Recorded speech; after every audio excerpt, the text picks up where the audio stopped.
Hey, Earl, just want to start off by asking about DeMar and his injury. I think it's a toe injury. What's the extent of that, and what can you tell us about it?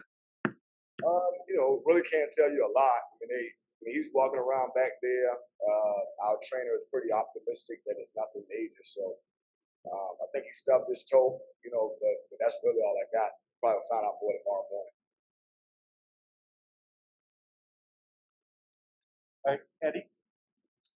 I know turnovers for you, you like to keep it under 12 every game. You guys had 12 in the first half. What went wrong in that regard? Was it just lazy passing, or was it something the defense was showing you? Yeah, I think it's a combination of a very good zone, as well as just not being sound enough. Like mentally locked in and sound enough. There was some mental fatigue there. We played a game a day ago, went in overtime. I think just leading up into this game, you could see some fatigue in our guys. And so I think mentally, we wasn't as sharp as we needed to be.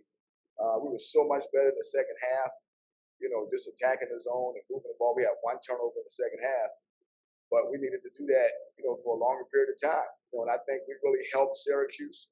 They had like 15 points off of our turnovers, and that's the difference in the game. They were up 15 and a half. So, so I think that's really, all I can tell you about that. I thought we were much better in the second half in terms of just, ball care and fundamentally sound, taking care of the ball and making good decisions.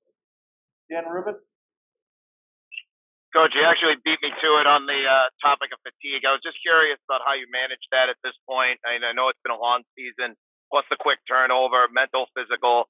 Just how do you manage that going into a game against, a team that you also just saw? Yeah, mental is the force, physical is the one. So a lot of it, your body's going to do what your mind tells it to do. You got guys playing a lot of minutes. They really, to be honest with you, the guys has been really working hard. So giving a lot of effort. They're leaving a lot out on the floor. And so, but it's, mental is force, physical is the one. And so we just got to stay mentally tough. It's late February. All teams are tired. All teams are banged up.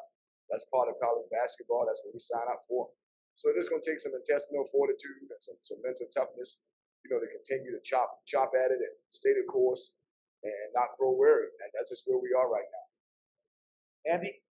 Noticed that Andrew Kenny got some early minutes. Was that to get some more shooting against that zone, or is that just a new rotation experiment? That's what my stomach, my gut told me to do at that moment. So I don't know exactly why, but just needed to give some guys some rest. We had a couple kids play 44 minutes, a game ago, an overtime game. So just felt like I needed to get a guy out for 2 minutes. And so I was trying to rotate our guards and get guys out.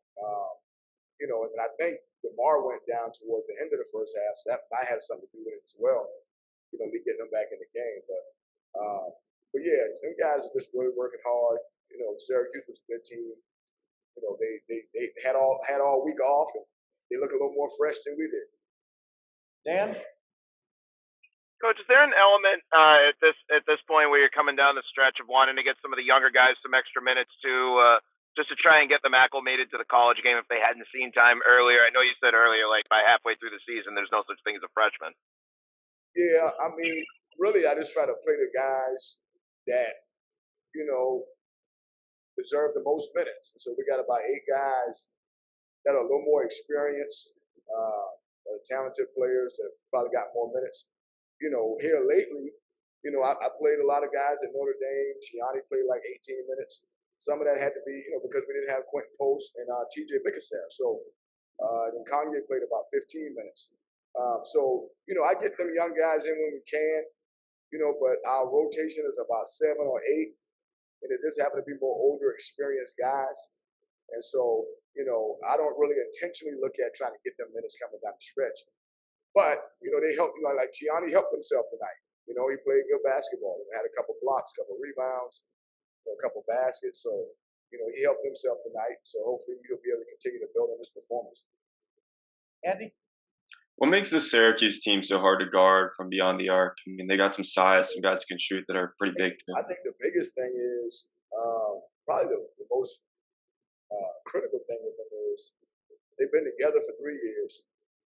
They only practice the zone and they got an elite shooting team. Those guys really shoot the threes effortlessly. And so they got an elite shooting team, and they all been together for 3 years. So I think that's the experience with that skill set. Obviously, it's a very dangerous, combination.